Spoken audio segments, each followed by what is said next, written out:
Hi, I'm Dr. Boyce Watkins, and you saw that recently today there was an unfortunate incident that occurred in Tulsa, Oklahoma. Jeremy Lake, 19-year-old teenager, was killed by, allegedly, police say, by a police officer in the Tulsa area. And the homicide, assuming that this officer did commit this crime, has really not just rocked the Tulsa community, but really rocked the country.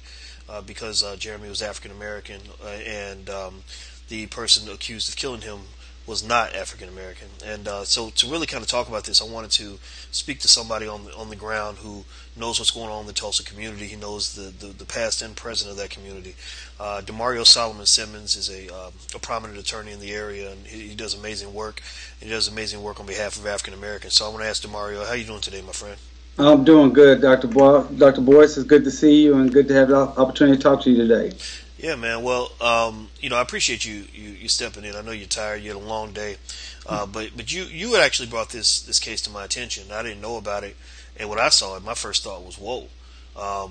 From what I've gathered, it looks like the person accused of this killing, of this homicide, is Mr. Shannon Kepler. And he and his wife Gina are both in custody.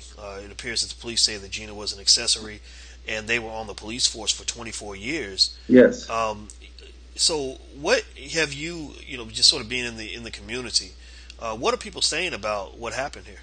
Like you say, it's a tragedy all the way around. People are really shocked of what happened when they first started hearing about it. That a young man's life appears to be what we know right now, the facts we have now, to be sensibly and just cut short for no really good reason. And people are also shocked that know the actual officers that have been on the force for 24 years, the husband and the wife.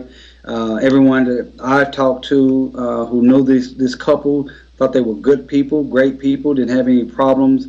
Very nice, courteous on the police force, never really had any issues with them as far as what I have been told and what I understand. And it's just a bad situation and a bad scenario where a 19-year-old young man who appeared to be very loving, very well-liked, a compassionate young man, is now dead. And there's really, really no real reason why at this point.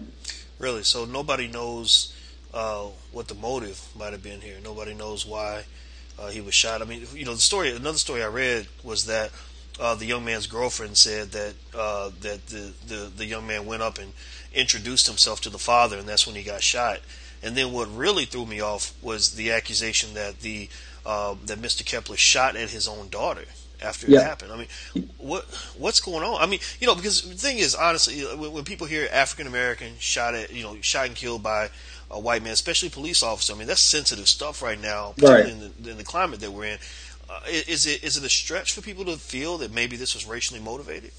I think at this time it's kind of probably premature to know that because all the facts have not come out. But what we do know based on all the media reports, and actually the daughter who was there and who witnessed this has done some interviews.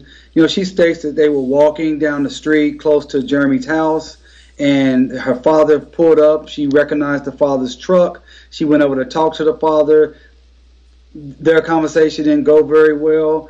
At that point, Jeremy said something to the father, what the daughter has been quoted as saying, as you stated, is he introduced himself as her boyfriend. And at that point, Mr. Kepler opened fire, shot him 3 times, and then actually shot at his daughter, allegedly, according to the daughter, and also actually hit Jeremy's younger brother on the porch. So it's really hard to say exactly what is the motive.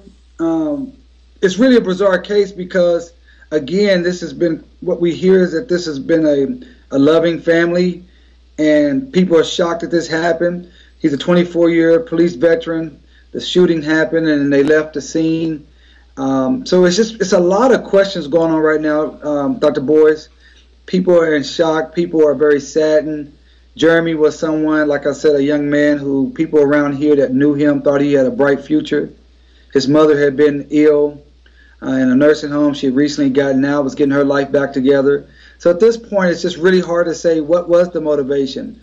And as you know, with our history here in Tulsa, the racial violence history, it always brings that up. What's going on here, and I think also, a couple of years ago we had what was called the Good Friday shootings, where we had two Caucasian men that were going around the community. And they shot 4 or 5 African Americans, and they consider that to be a hate crime. So that tension is always boiling up, and I think just nationally, if you look at it from a national perspective, you had Eric Gardner up in New York, who was choked out by the New York Police Department. You have the shooting death of Ms. McBride in Detroit that's having a trial now. So I think people in Tulsa and around the nation are really trying to come to grips with the type of violence that we're having. Obviously, Chicago, where you are, is on the news on a consistent basis.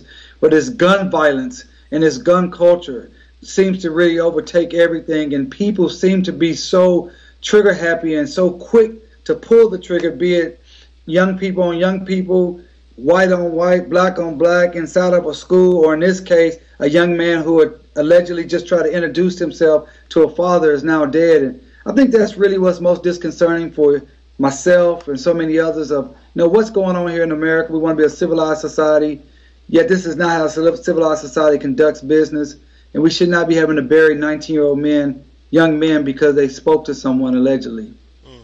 Wow. Well, you brought up something that was on my mind earlier as well, the Tulsa race riots. And I think that the word riot is inaccurate, right? Absolutely. It was actually a massacre. Yes. And my impression when I went to visit Tulsa, and you and I hung out there not too long ago, is that the community has not yet really healed from what happened there. That the area that these individuals from the black community once occupied, it's really not even a shadow of what it used to be. It used to be very prosperous, very successful, and all that was wiped out in racially motivated violence. Restitution was never properly paid. I can't imagine people not being upset about that, because I don't even live there, and I know I'm upset about it. Tell me, how does all that play into the racial climate in Tulsa and how people are reacting to what went down?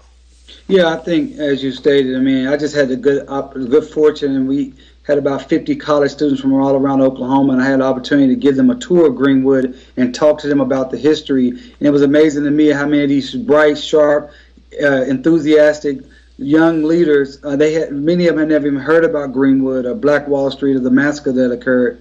And as we talked through that and let them know that not only has no restitution has been paid, no compensation to the survivors and their descendants have ever been paid for what happened back in 1921 when 10,000 people were displaced, homeless, 35 city square blocks was burned down to the ground, over 3,000 people were dead and or missing, never to be heard from again. And it left a real huge mental block, an emotional block, financial block in the lives of many, many black people, the black community. I can tell you that I went to school on Greenwood and not once ever heard about it until I went to the University of Oklahoma, was in college, and was totally astounded to know that one time Black Wall Street, or the center of the Black America, was actually here in Tulsa, Oklahoma.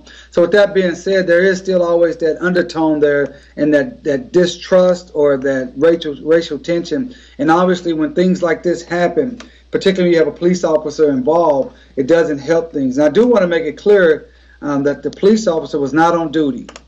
So this was something that he did allegedly did as a private individual. I think you stated it correctly. Everyone in America, and I as a lawyer believe this, that you're innocent until proven guilty.